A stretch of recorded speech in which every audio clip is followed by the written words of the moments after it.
everybody, and welcome to the 5th episode of A Shade of Pink Africa.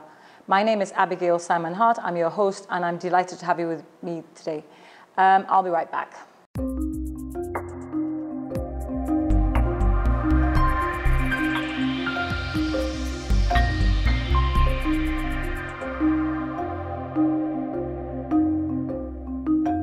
Welcome back. Today I'm going to be talking about being a survivor and some of the things that you think are helpful that aren't really all that helpful.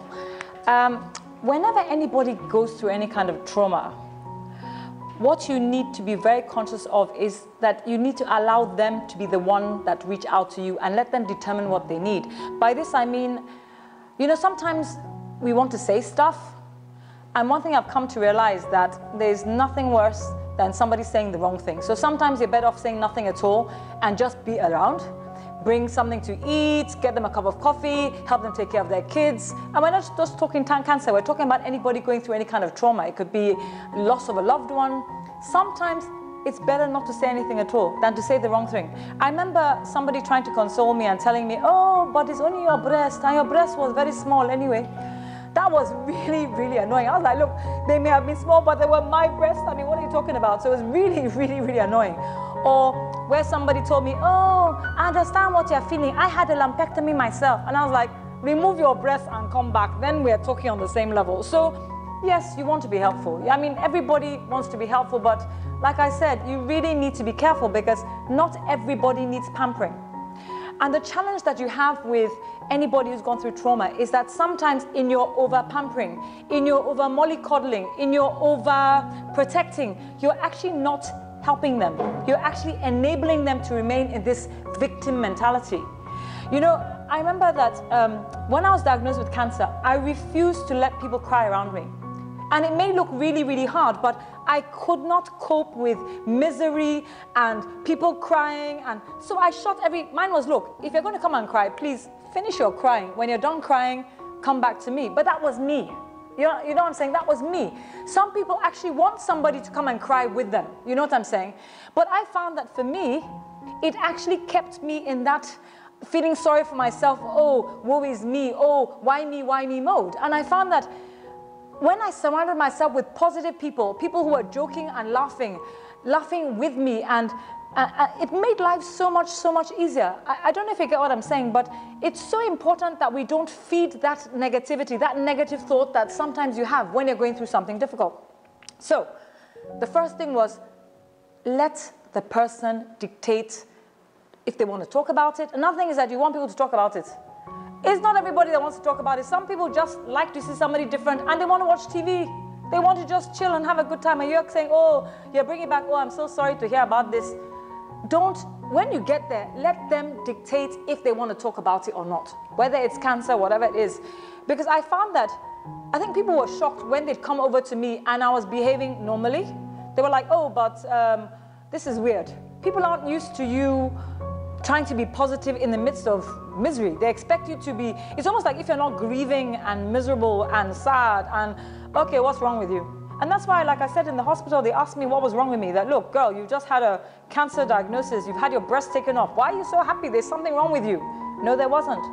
I dealt with it in my own way. I dealt with it by trying to put all my energy into positive things. Yeah, I remember for 3 months, I didn't wear prosthesis. And it wasn't that I didn't have prosthesis. It wasn't, I didn't have the option for prosthesis, but I needed to accept myself for how I was. Thank God that I already put my family and friends right in terms of what I was prepared to talk about and what I wasn't prepared to talk about. And that really, really helped me in my recovery, was that I determined the speed of my recovery. Everybody recovers at different times. Some people are able to throw themselves back into work, back into life. Other people take a bit longer. So there is no fixed time frame. You know what I'm saying? There are people who mourn for their loved ones for years afterwards. It doesn't make them weak or something. Allow people to take their time and heal. Wounds heal differently. People heal differently. The important thing is that if you really want to give somebody support, make yourself available and let them tell you exactly what they need.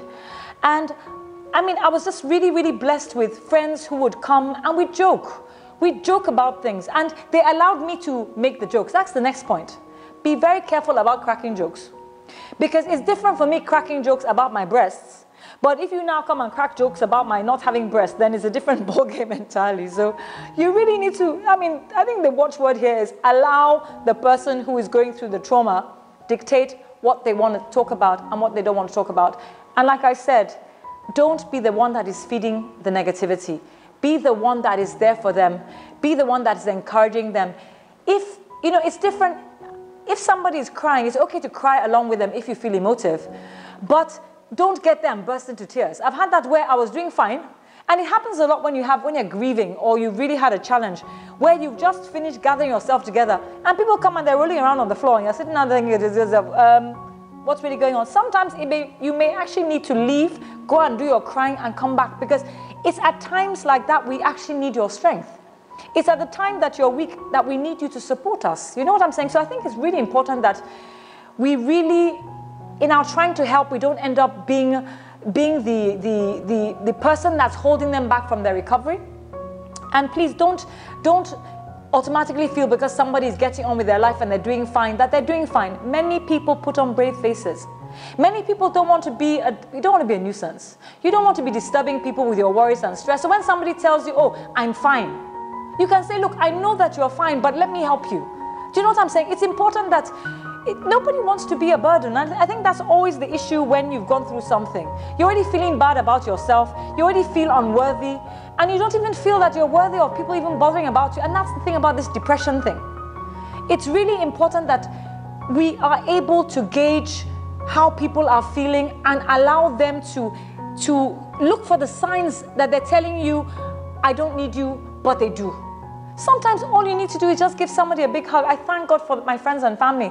The people who would come to my house and just hug me. They didn't say anything at all. It's not every time you must talk. Sometimes, like I said, stumm, don't say anything at all. So I think in closing, what I want to say is that allow whoever you're trying to comfort, be the one to determine how you relate with them. Sometimes there's this saying that if you love all your children the same, somebody is going to be shortchanged.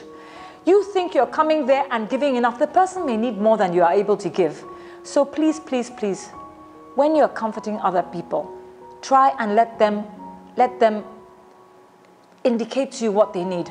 And in that way, you'll be able to really give some excellent support and you'll be able to really help them to make it through the difficult times.